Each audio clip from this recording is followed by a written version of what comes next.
Welcome back to That's Clever. We're on the road finding real people making really cool crafts.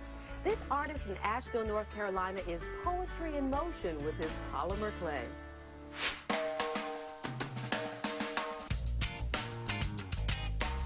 Hello, I'm William Ehrlich from Asheville, North Carolina.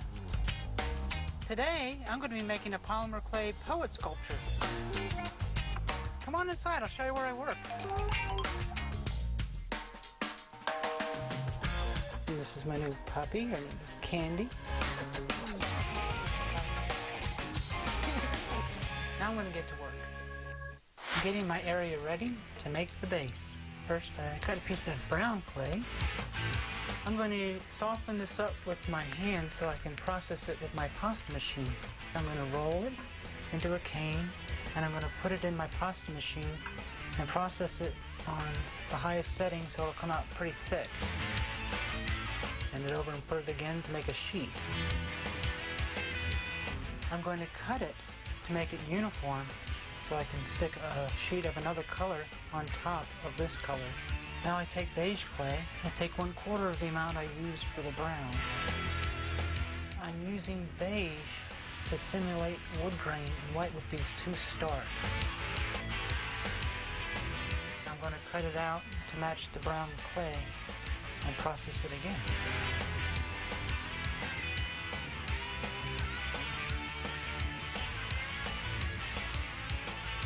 Now you can really see the wood grain. At this point, I'm going to cut my clay into planks to make the base.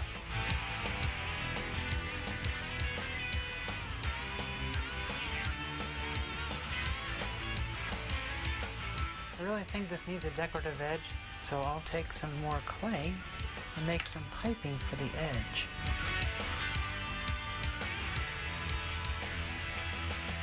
I'll wrap it around the edge, using my finger to press it against the sides.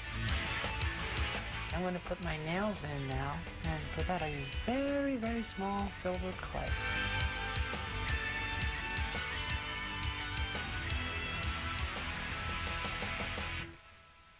Great, now my base is done. I'm ready to go on to the poet.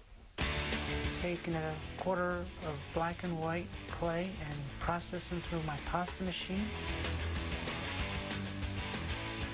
I'm going to take this and cut it into sections to make a black and white stripe pattern for his shirt.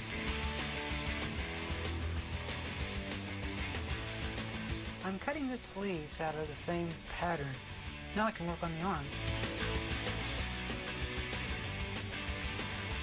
Now that the wire is covered in clay, we can make the hands.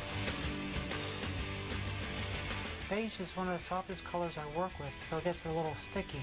I find if I put it in ice water for a few seconds, it firms it back up again. Now I take the body of the poet and I'm going to join them. Now as I'm making the body, I have a picture in my mind of how the human body is supposed to look, and I tried to imagine what it's going to be like after it's finished. So I just keep working at it, and I pinch and I pull until it starts to take the shape that I want it to take and make it more natural, more human. Ready to move on to his pants and legs. Got his body. Now he needs a collar. It's just a little piece of white clay. And on to the head. Now this part is the most difficult for me because the human face has so many small bones and muscles, and it's hard for me to accurately duplicate that.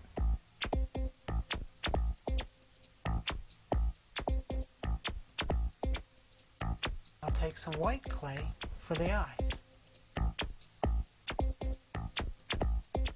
Now I'm going to give the poet's head blue eyes.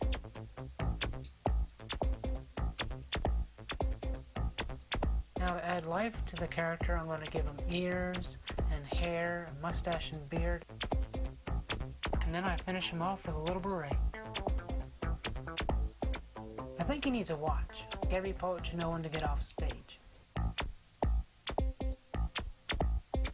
To add a dash of color and also to hold his head on, I'm going to make a little red scarf. Now I'm ready to set the scene. As a final touch, I made him a book because he's got to read from his book of poetry. I'm not going to put it in his hand now. I'm going to bake it separately. I'm going to carefully carry this to my oven and bake it for 15 minutes. I just glue the book on, and he's done. And I think he's really come to life. I think I'll call him Clay.